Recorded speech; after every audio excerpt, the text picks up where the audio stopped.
Good morning. Hey, love. Oi! Look at that, eh?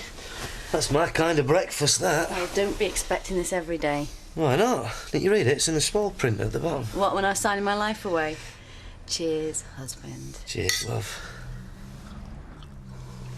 Oh, I've had to drop more orange juice in that for me. Oh, excuse me while I faint. Well, no, I've got to keep control of all my faculties. First day of married life, I've got responsibilities. I've got things to do. Like what? Well, I've got to move my stuff in here for a start. I tell you what, I am going to butch this place up a bit. Not today. Today we are staying in bed. All day? Well, if it was good enough for John and Yoko. What's up? John Lennon didn't run a bookies. And it's a good job, really. And he didn't have to drive to Bradford for a meeting. You are kidding. I'll be back as soon as I can, though. Peter, it's our honeymoon. We're not having a honeymoon. We are, actually. 5 days in Copenhagen. It was supposed to be a surprise. When? Good Friday. Oh, that's great. Well, that's all right, then. Well, no, that's beside the point. You don't go back to work the day after you get married. I can't get out of it. You've had weeks to rearrange it. I know that, but it's something that has to be done, and it has to be done today. And then when I've done it, I'll be back, and I'll be yours forever, OK? What time do you have to go? Well, the sooner I get off, the quicker I'm back. Well, you best put that back in the fridge. If the mountain won't come to Mohammed... What? I'll have a quick shower and I'll be right with you. I haven't been to Bradford in years. No, I've not seen him, love. It's a good job I was first in this morning. What do you mean? Well, the back door wasn't locked, the alarms weren't on, and the place looked like Blackpool illuminations. It's a good job Fred didn't see it. What's he playing at? Whatever it is, love. Not been doing it here.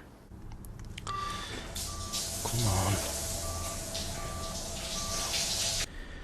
At last.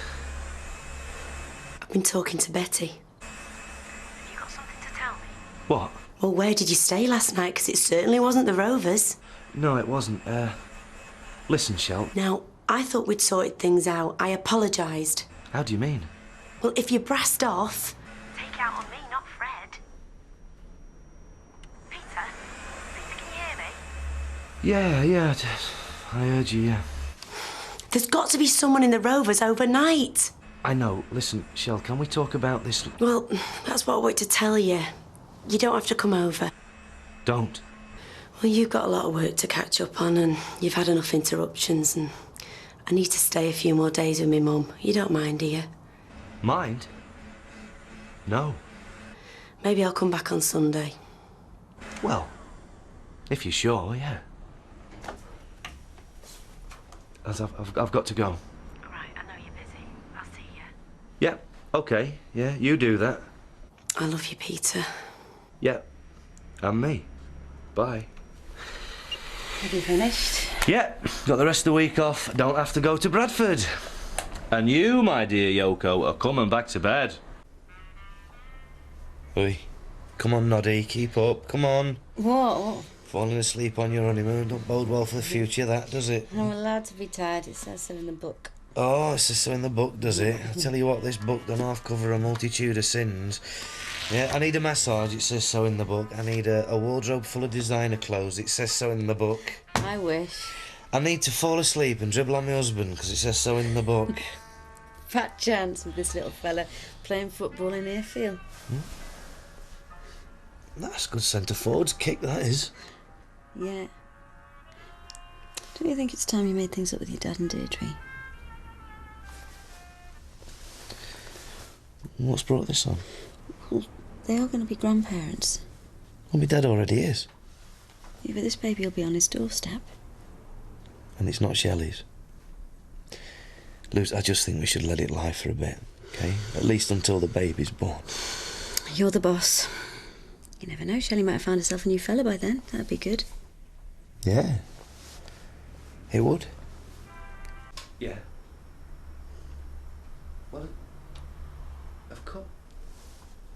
Shell, just if you just let me finish. And yes, look, yeah. Shell, look. Listen. feel bad for, you know, not being there and leaving you to deal with it all on your own. You were brilliant. I miss you too. You know I do. Hey, she's awake. That was Shelley. What? On the phone. Shelley have been missing. Shelley, you were calling love. Peter, you're still seeing her, aren't you? No. You're stringing us both along. No. Then why does she keep calling you? You broke her heart. All right, it was Shelley on the phone. Her sister died loose. She was 25 years old. It was a funeral today. What was I supposed to do? Just hang up on her? You said you were missing her. We were together a long time. You don't just turn your feelings off overnight, do you? Not unless there's something wrong with you. Hey, I married you. Don't that mean anything? Yeah, well, it does to me. And it does to me. You know, I nearly started blubbing at that registry office. And you don't get a lump in your throat like that marrying somebody for a laugh. It was just a shock, that's all. Listening to you talk to her like that. I'm sorry you had to hear it, Luz. But not anymore. Hey, look, it's you I love. Come here.